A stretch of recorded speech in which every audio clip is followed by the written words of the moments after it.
नमस्कार विद्यार्थी मित्रांनो, सुपरपोजिशन ऑफ वेव्ज 12वी फिजिक्सचं 6वं चॅप्टर आणि त्यामध्ये आज आपण सोडवणार आहोत काही प्रॉब्लेम्स.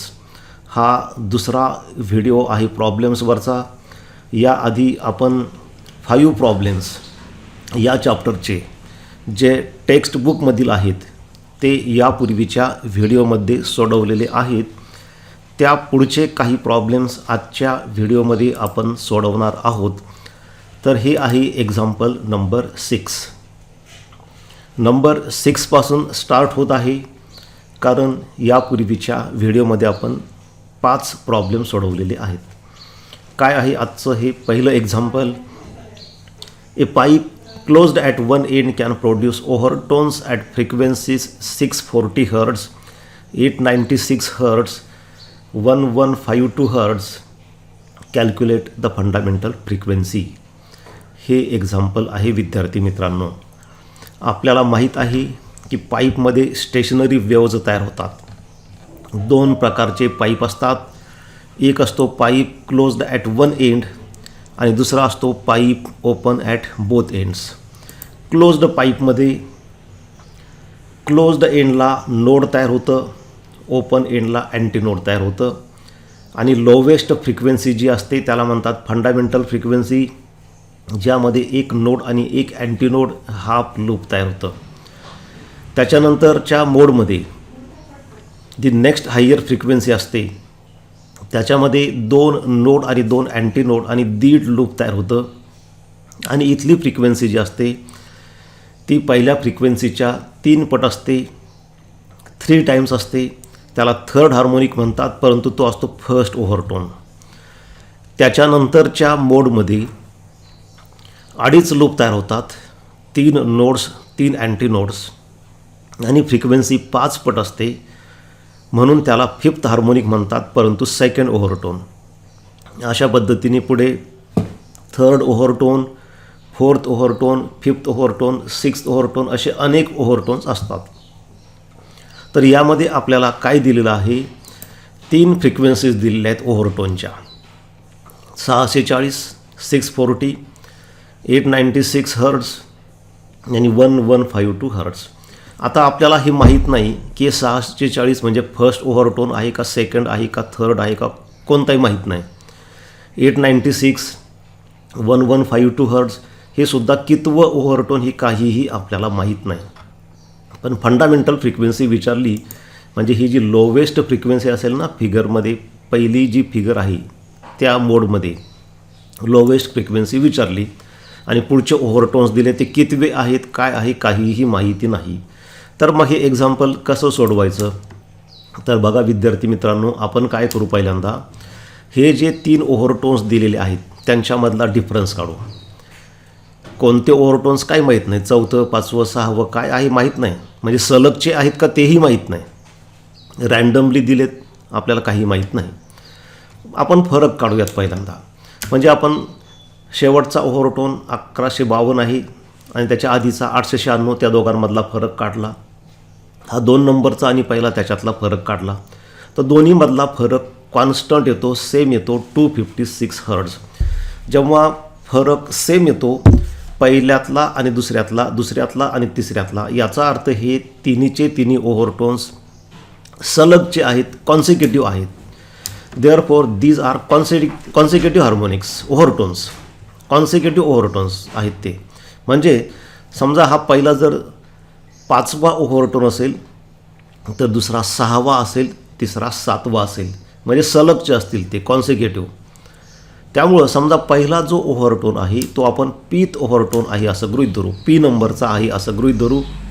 जर पहिला पी नंबरचा असेल तर दुसरा P+1 एकनी ॲड होईल, म्हणजे पहिला जर 5वा असेल तर दुसरा 5 + 1 म्हणजे 6वा असेल आणि हा तिसरा 5 + 2 म्हणजे 7वा असेल. तर पहिला पी ओव्हरटोन असेल समजा, तर त्याची फ्रिक्वेन्सी होईल NP, ती आहे 640 हर्ट्ज. त्याला पीथ ओव्हरटोन आपण म्हटलं, तो पी नंबरचा झाला. तर दुसरा P+1चा असेल आणि त्याची फ्रिक्वेन्सी असेल NP+1 आणि नंतरचा असेल NP+2, त्याची फ्रिक्वेन्सी 1152. आता आपल्याला माहिती की इन जनरल समजा फंडामेंटल फ्रिक्वेन्सी एन असेल फर्स्ट फिगरमध्ये आणि त्याच्यानंतर तुम्हाला पीथ ओव्हरटोन काढायचा असेल म्हणजे 25वा 50वा 100वा कोणता का असे ना तो काढायचा असेल तर फॉर्म्युला असतो n p equal to 2p+1 into n. समजा हे इक्वेशन 1 आहे. म्हणजे उदाहरणार्थ की तुम्हाला 25वा ओव्हरटोन काढायचा आहे तर n25 तर 2 इंटू 25 म्हणजे 50+1 म्हणजे 51. म्हणजे जेव्हा तुम्ही 25वा ओव्हरटोन काढतो त्याच्यात डबल करायचं आणि त्यात 1 मिळवायचा. 2p म्हणजे डबल करायचा आणि 1 मिळवायचा म्हणजे 51वा हार्मोनिक मिळतं आपल्याला. 51 टाइम्स फंडामेंटल फ्रिक्वेन्सी. समजा तुम्हाला 100वा ओव्हरटोन काढायचा असेल तर n100 तर 100च्या डबल करायचं 200 त्यात 1 मिळवायचा म्हणजे 201 n म्हणजे 201वा हार्मोनिक. अशा पद्धतीने आपल्याला मिळतं. तर आपण समजा एन पी म्हणजे हे पीथ ओव्हरटोन त्याचा फॉर्म्युला होईल 2p+1 इंटू एन 25वा समजा. तर त्याच्यापुढचा 26वा काढायचा असेल तर काय करणार पीच्या जागी फक्त 26 ठेवणार. 27वा काढायचा असेल तर काय करणार पीच्या जागी 27 ठेवणार. आपण एन पी म्हणजे हा पहिला काढला. आता दुसरा काढायचा असेल तर पीच्या जागी p+1 ठेवावं लागेल आणि अशा पद्धतीने होईल बघा p+1 तर ओव्हरटोन म्हणजे NP+1. आता फक्त या ठिकाणी काय केलं आपण हे जे पी आहे इक्वेशन 1मध्ये त्या पीच्या जागी p+1 ठेवलं. मग इथंसुद्धा पीच्या जागी तुम्हाला p+1 ठेवावं लागेल. बाकी हे 2 जसं आहे तसं हे पुढचं 1 जसं आहे तसं हे पुढचं n जसं आहे तसं फक्त हे जे p दिसतं आहे त्या जागी p+1 ठेवलं आहे ते सोडवा. आता त्यानंतर हे आपल्याला अशा पद्धतीने मिळतं. हे ब्रॅकेट सोडवलं 2p+2+1 2+1 3 होईल. आता दोघांमधला डिफरन्स दोन कॉन्सिक्युटिव्ह ओव्हरटोन्समधला डिफरन्स म्हणजे NP+1 -NP आपण काढू. त्यासाठी इक्वेशन 2 - इक्वेशन 1 करू. Equation 2 - equation 1 gives so subtract left hand side of equation 1 from left hand side of equation 2 that will B NP+1 -NP. Similarly right hand side of equation 2 minus right hand side of equation 1 we get this. आता हे सोडवत चला. याच्यामध्ये NP म्हणजे 640 आहे आणि NP+1 म्हणजे 896 आहे. त्या व्हॅल्यूज आपण ठेवूच पण तत्पूर्वी आपण पहिल्यांदा हे सोडवून घेऊ. बघा राईट हँड साईड आधी आपण सोडवू. 2p+3 हा ब्रॅकेट सोडवला त्यामुळे हे 2p-1 होईल. पुढची स्टेप अशी होईल काय केलं यामध्ये आपण तर NP+1ची व्हॅल्यू 896 ठेवली आणि NPची व्हॅल्यू 640 ठेवली. हे सोडवलं आपण 2p - 2p कॅन्सल होईल. 3 - 1 2 राहील. आता 896 - 640 ते तर 256 साईड चेंज करून आपण लिहिल्या. हे 2n लेफ्टला घेतलं. त्यावरून n मिळतं आपल्याला 120 hertz.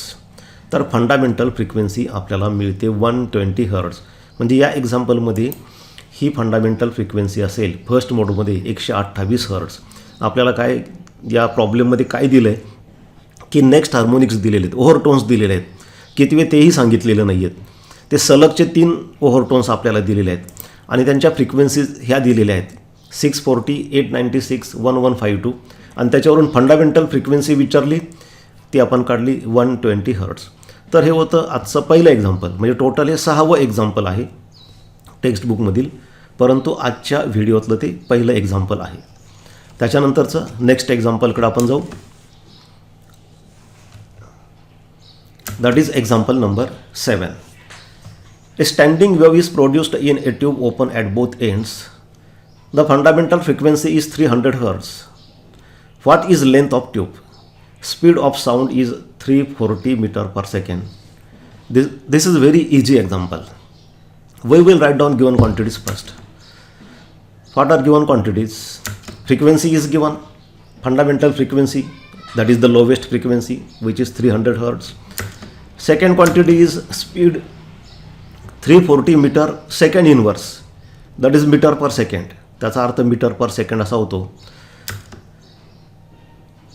You have to find out length of tube, length of pipe. विद्यार्थी मित्रांनो, क्लोज्ड पाईपमध्ये आपण पाहिलं की क्लोज्ड एंडला नोड तयार होतं, ओपन एंडला अँटी नोड तयार होतं. That is the boundary condition.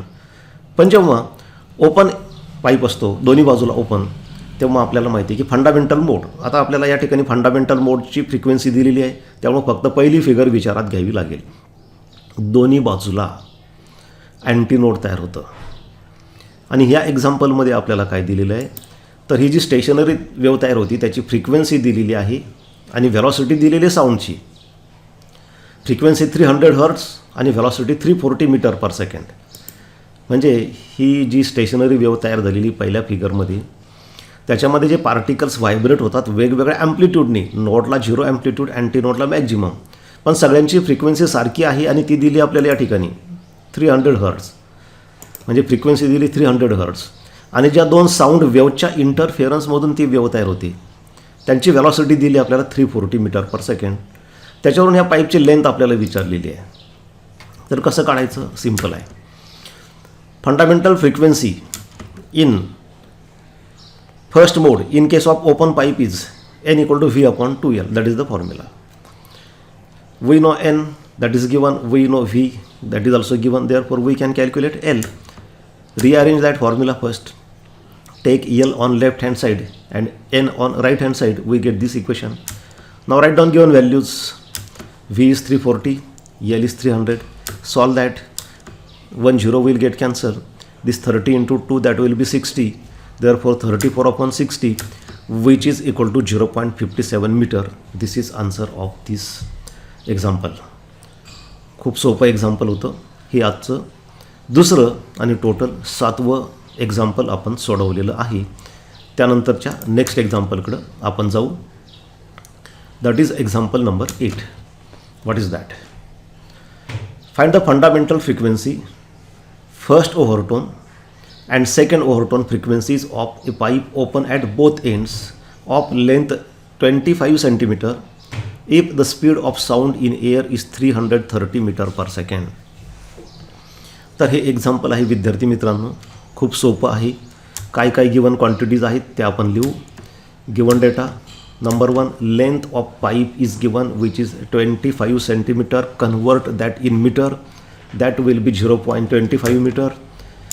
Velocity of sound, speed of sound is 330 meter per second. इथं दिलं आहे बघा. You have to find out fundamental frequency, frequency of first overtone, frequency of second overtone. विद्यार्थी मित्रांनो, ही figure आहे. Pipe open at both ends. First is a fundamental frequency, ज्याच्यामध्ये दोन अर्धे लूप म्हणजे एक लूप तयार झालेलं आहे, मध्ये नोड आणि दोन्ही बाजूला अँटीनोड. ओपन पाईपची बाउंड्री कंडिशन आहे की ओपन एंडला कंपल्सरी अँटीनोड तयार होतं. त्यामुळे इथे सुद्धा अँटीनोड तयार झालं, परंतु एक ॲडिशनल लूप मध्ये तयार झालेलं आहे. एक लूपमध्ये आणि दोन अर्धे दोन एंडला, म्हणजे टोटल 2 लूप्स, इथे 3 लूप्स. इथली फ्रिक्वेन्सी n असेल तर इथली 2n असते, इथली 3n असते. All harmonics are present. Closed पाईपमध्ये फक्त ऑड हार्मोनिक्स असतात. म्हणजे क्लोज्ड पाईपमध्ये काय होतं की इथं फ्रिक्वेन्सी n असेल तर इकडं 3n असते, नंतर 5n क्लोज्ड पाईपमध्ये. पण ओपन पाईपमध्ये पहिली फ्रिक्वेन्सी n असेल, दुसरी 2n असते, तिसरी 3n असते. या तिन्ही फ्रिक्वेन्सीज आपल्याला विचारलेल्या आहेत. पहिल्या फ्रिक्वेन्सीला n म्हटलं आहे, दुसऱ्याला n1 फर्स्ट ओव्हरटोन आणि दुसऱ्याला n2, तिसऱ्याला n2 सेकंड ओव्हरटोन. तर पाईपमध्ये फंडामेंटल फ्रिक्वेन्सीचा फॉर्म्युला सरळ सरळ असतो, तो असतो n equal to v upon 2l. विद्यार्थी मित्रांनो, खरं तर यामध्ये एंड करेक्शन घ्यायचं असतं. ह्या एलमध्ये लेंथमध्ये ते एंड करेक्शन मिळवायचं असतं. आपल्याला माहिती आहे की जे अँटीनोड तयार होतं ओपन एंडच्या थोडंसं वर तयार होतं, त्याला एंड करेक्शन म्हणतात. पण ते जर आपल्याला एक्झाम्पलमध्ये दिलेलं नसेल तर ते निग्लेक्ट करायचं, ते विचारात घ्यायचं नाही. या फॉर्म्युल्यावरून पहिल्यांदा आपण फंडामेंटल फ्रिक्वेन्सी काढू. याच्यामध्ये व्हीची व्हॅल्यू दिली ती ठेवू, लेंथ दिलं 0.25 ते ठेवू. सोडवूयात. बघा 330 अपॉन 0.5. पॉईंट काढून टाकण्यासाठी वर एक 0 वाढवावं लागेल, म्हणजे खाली आपल्याला हा पॉईंट एक घर पुढं सरकेल, हे मिळेल. 0.5नी डिवाईड करण्यापेक्षा 5नी डिवाईड करणं सोपं आहे. हे डिवाईड केल्यानंतर आन्सर मिळतं 660 hertz. This is fundamental frequency. ही जी पहिली फिगर दिसते ती फ्रिक्वेन्सी झाली.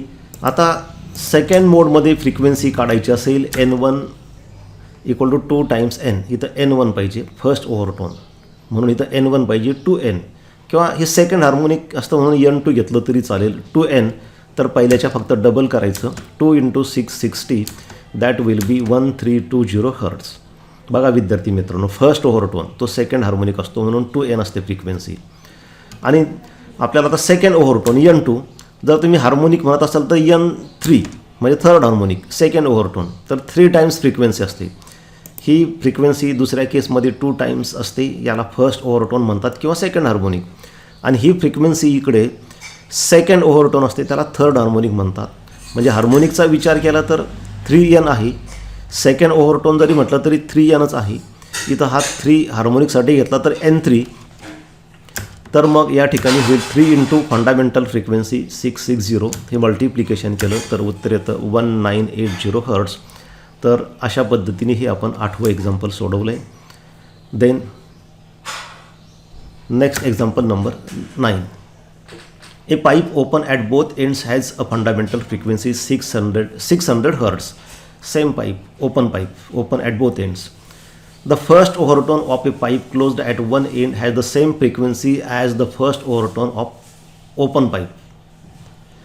How long are two pipes if the speed of sound in air is 330 meter per second? तर विद्यार्थी मित्रांनो काय दिलं या ठिकाणी, एक ओपन पाईप आहे दोन्ही बाजूला ज्याची फंडामेंटल फ्रिक्वेन्सी 600 हर्ट्ज आहे. The first overtone of a pipe closed at 1 8. आता दुसरा एक पाईप आहे जो एका बाजूला बंद आहे, त्याचा फर्स्ट ओव्हरटोनची फ्रिक्वेन्सी जी आहे same as the first overtone of open pipe, म्हणजे ओपन पाईपच्या फर्स्ट ओव्हरटोनची फ्रिक्वेन्सी आणि क्लोज्ड पाईपच्या फर्स्ट ओव्हरटोनची फ्रिक्वेन्सी सेम आहेत. How long are two pipes? तर मग त्या दोन पाईपच्या लेन्थ्स किती असतील, दोघांच्या लांबी लेन्थ्स आपल्याला विचारलेलं आहे.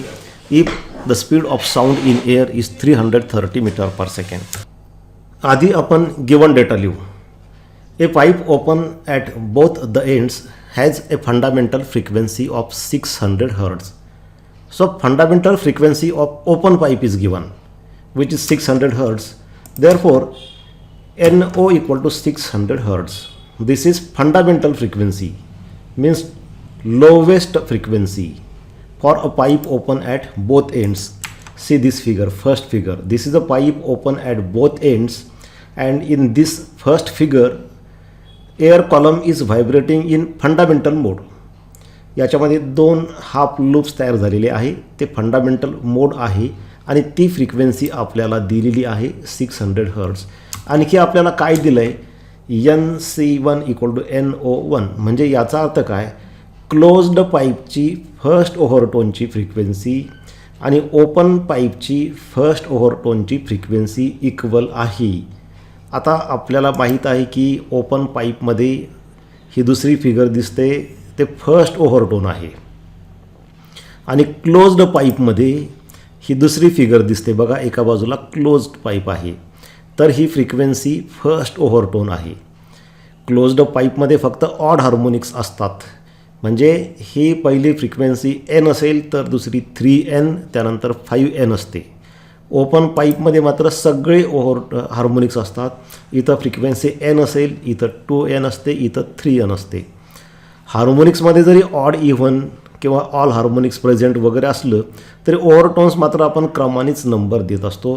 तर ओपन पाईपमध्ये ही दुसरी फिगर म्हणजे फर्स्ट ओव्हरटोन आणि क्लोज्ड पाईपमधली ही दुसरी फिगर म्हणजे फर्स्ट ओव्हरटोन क्लोज्ड पाईपसाठी. तर त्या दोन फ्रिक्वेन्सी इक्वल आहे असं आपल्याला सांगितलेलं आहे आणि आपल्याला दोन्ही पाईपच्या लेन्थ्स विचारलेल्या आहेत. तर ओपन पाईपची लेंथ डायरेक्ट काढता येईल.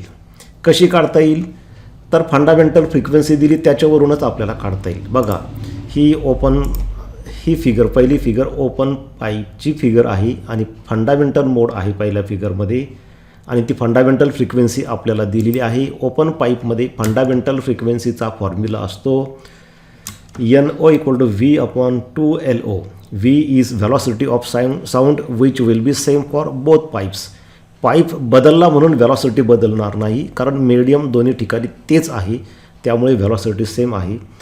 Fundamental frequency N O open पाईपची ती दिली आपल्याला आणि L O is a length of open pipe. आता यामध्ये एन ओ माहीत आहे आपल्याला आणि व्हॅलॉसिटी पण दिलेली आहे बघा. गिवन डेटामध्ये आपण लिहिली नाही परंतु ती इथं दिलेली आहे 330 मीटर पर सेकंड. म्हणजे हा फॉर्म्युला आपण रिअरेंज करून असा लिहू शकतो. त्यामध्ये आता व्ही आपल्याला माहीत आहे, एन ओ आपल्याला माहीत आहे. या व्हॅल्यूज ठेवा, हे सोडवा. पुढची स्टेप आपल्याला अशा पद्धतीने मिळते. काय केलं, एक झिरो कॅन्सल केलं इथं आणि इथं 33 राहील आणि इथं 60 राहील इंटू 2 म्हणजे 120 होईल. त्या 33ला 120ने डिवाईड केलं की 0.275 मीटर हे उत्तर आपल्याला मिळतं.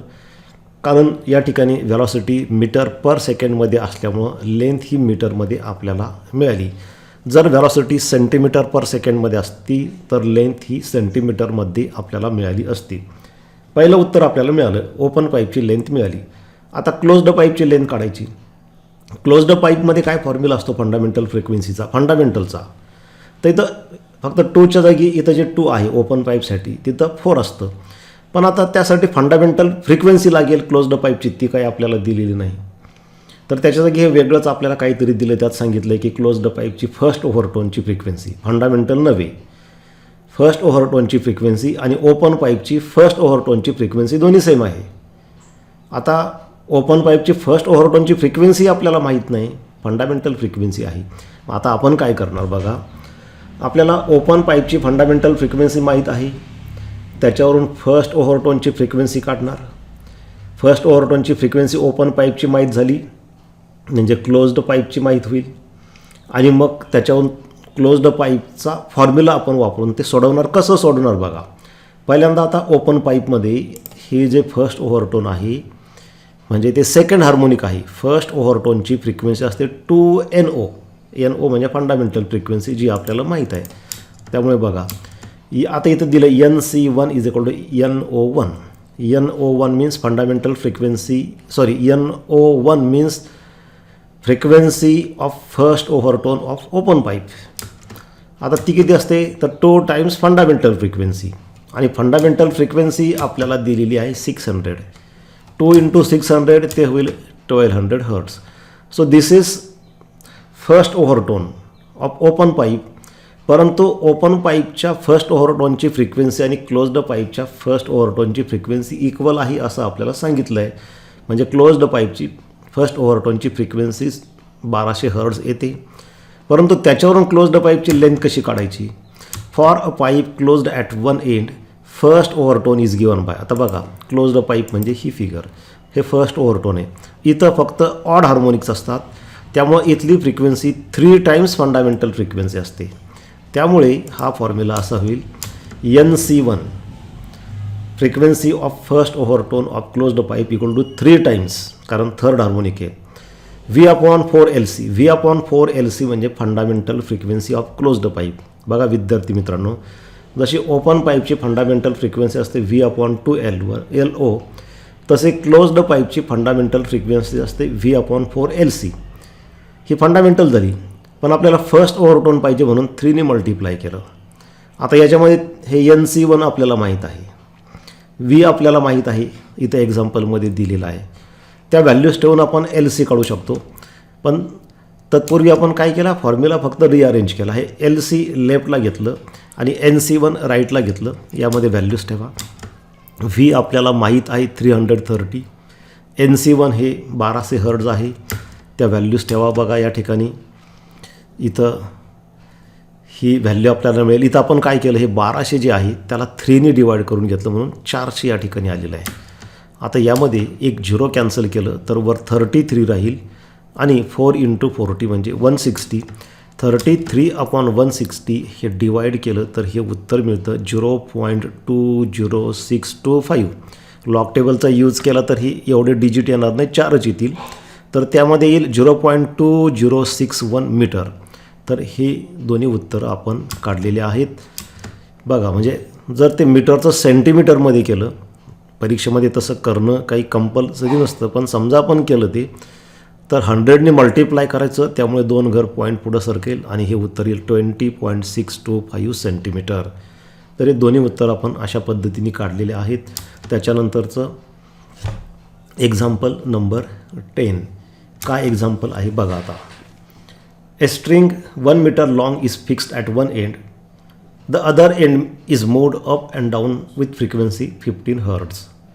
Due to this, a stationary wave with 4 complete loops gets produced on the string. Find the speed of the progressive wave which produces the stationary wave. So how to solve this? Write down given data first. Frequency is given which is 15 Hz. इथं म्हटलंय बघा. Length of string is 1 meter, that is also given, and you have to find out speed v equal to question mark. कसं सोडवायचं आहे बघा, या ठिकाणी समजावून घ्या. आता 1 मीटर लांबीची स्ट्रिंग आहे, त्याचं एक एंड बांधलेलं आहे, दुसरं एंड फ्री आहे आणि ते अप आणि डाऊन मूव्ह केलं म्हणजे त्याचे व्हायब्रेशन्स केले खालीवर, तर त्याच्यातून वेव्स तयार होतील. ह्या वेव्ज इकडं जातील, इथं फिक्स्ड एंडला जातील, तिथून परत फिरतील. जाणारी वेव आणि येणारी wave, incident wave and reflected wave, त्यांच्या सुपरपोजिशनमधून इंटरफिअरन्समधून स्टेशनरी वेव तयार होईल अशा पद्धतीने. आता यामध्ये आपल्याला सांगितलं आहे की 4 कंप्लीट लूप्स आर फॉर्म. म्हणजे बघा, हे पहिलं, दुसरं, तिसरं, चौथं. आता एक्झाम्पलमध्ये तर असं म्हटलं आहे की 4 कंप्लीट लूप्स, पण आपण इथं 4.5 का दाखवले मग? याचं कारण असं आहे की एक एंड फिक्स आहे आणि दुसरं एंड फ्री आहे, जे आपण खालीवर मूव्ह करतो म्हणजे त्या ठिकाणी अँटीनोड तयार होतं. मग आता अँटीनोड जर तयार होत असेल तर 4 कंप्लीट लूप कसे होतील? कारण दुसऱ्या बाजूला तर नोड तयार व्हायला पाहिजे आणि एका बाजूला अँटीनोड, तर त्याच्यामध्ये 4 कंप्लीट लूप तयार होणारच नाहीत. एक्झाम्पलमध्ये सांगितलं 4 कंप्लीट लूप, मग 4 कंप्लीट लूप तर झाले इथं तयार, पण ॲडिशनल एक हाफ लूप पुढचं तयार होतं. म्हणजे 4 कंप्लीट लूप होतात एक्झाम्पलमध्ये सांगितल्याप्रमाणे, त्याच्या व्यतिरिक्त पुढं हाफ लूप, कारण एक एंड फ्री पाहिजे असेल आणि एक जर फिक्स ठेवायचं असेल तर एक हाफ लूप त्यामध्ये तयार होणारच. आता टोटल लेंथ आपल्याला दिलेली L = 1 मीटर, पण आपल्याला माहीत आहे की 2 सक्सेसिव्ह नोडमधलं अंतर असतं λ/2. आता पहिल्या लूपची लांबी म्हणजे 2 नोडमधलं अंतर जे येईल λ/2. दुसरं लूप आहे त्याची लेंथसुद्धा λ/2च होईल कारण 2 नोड्समधलं अंतर. तिसऱ्या लूपची लांबीसुद्धा λ/2, चौथ्याचीसुद्धा λ/2 आणि 5वं जे आहे ते अर्धच लूप आहे. आणि आपल्याला माहिती आहे की distance between node and antinode is λ/4, म्हणजे ती लेंथ होईल λ/4. म्हणजे आता टोटल लेंथ किती झाली? तर λ/2 प्लस λ/2 प्लस λ/2 प्लस λ/2 प्लस λ/4. म्हणजे हे λ/2 किती वेळेस आलं? तर ते आलं 1 2 3 4 वेळेस, म्हणजे 4 λ/2 प्लस λ/4. म्हणजे लेंथ ऑफ इच लूप λ/2 हे आपल्याला माहीत आहे. असे किती लूप आहेत कंप्लीट? 4 आणि एक अर्ध लूप आहे. त्यामुळे आपण इथं कसं लिहिणार? As there are 4 complete loops and 1 half loop, length of the string is given by total length 4 times λ/2. 4 times λ/2 कसं आलं? तर 4 लूप्स आहेत म्हणून 4. आता एका लूपची लांबी λ/2 आहे, म्हणजे λ/2 घेतलं पुढं, त्याला इंटू 4 केलं तर ही 4 लूपची लांबी मिळणार. त्याच्यामध्ये ही अर्ध्या लूपची लांबी λ/4 ती ॲड केली की मिळणार स्ट्रिंगची टोटल लेंथ L. त्याच्यावरून आपल्याला ही पुढची स्टेप मिळेल. सोडवलं तुम्ही, क्रॉस मल्टिप्लिकेशन घ्या, तुम्ही पहा. तर या ठिकाणी तुम्ही LCM घेऊन 4 LCM होईल. 4 × 2 8, 8 + 1 9, 9 λ/4 हे येतं. हे बघा, तुम्ही नीट सोडवून बघा. 9 λ/4 = 1 येतं. इथं या Lची व्हॅल्यू आपण 1 घेतली कारण इथं दिलं आहे आपल्याला लेंथ = 1 मीटर. त्यावरून आपल्याला लॅम्बडाची व्हॅल्यू मिळते 4/9 मीटर. ही 9/4 आहे, तिकडं गेल्यानंतर 4/9 होईल ते, आणि वेवलेंथचं युनिट मीटर असतं म्हणून या ठिकाणी 4/9 मीटर आपण लिहिलं आहे. परंतु आपल्याला व्हेलॉसिटी विचारली. आता आपल्याला एक रिलेशन माहिती आहे, relation between speed, frequency and wavelength. v = n λ. नाव n इज गिवन 15, λ इज 4/9 metre. Keep these values here. We get 15 × 4/9. So 15 × 4 will be 60. 60/9, that is = 6.67 meter per second. So this is velocity of that wave. He velocity कोणत्या वेवची आली तर विद्यार्थी मित्रांनो बघा, या स्ट्रिंगमध्ये आपण काय करतो, एक एंड खालीवर ऑसिलेट करतो, अप डाऊन मूव्ह करतो, त्याच्यामुळे त्या स्ट्रिंगमध्ये वेव तयार होते आणि ती इकडे लेफ्टला जाते. ती ज्या स्पीडने जाते तो स्पीड आपण काढला आहे 6.67 मीटर पर सेकंड. तीच वेव ह्या फिक्स्ड एंडपासून परत रिफ्लेक्ट होते आणि त्याच स्पीडने परत येते. ती जाणारी वेव आणि येणारी वेव यांच्या इंटरफिअरन्समधून ही स्टेशनरी वेव तयार होते, ज्याच्यामध्ये 4 लूप्स तयार होतात कंप्लीट आणि एक हाफ लूप तयार होतं. तर अशा पद्धतीने विद्यार्थी मित्रांनो आज आपण 5 प्रॉब्लेम्स सोडवलेले आहेत जे तुमच्या टेक्स्टबुकमधील होते. धन्यवाद.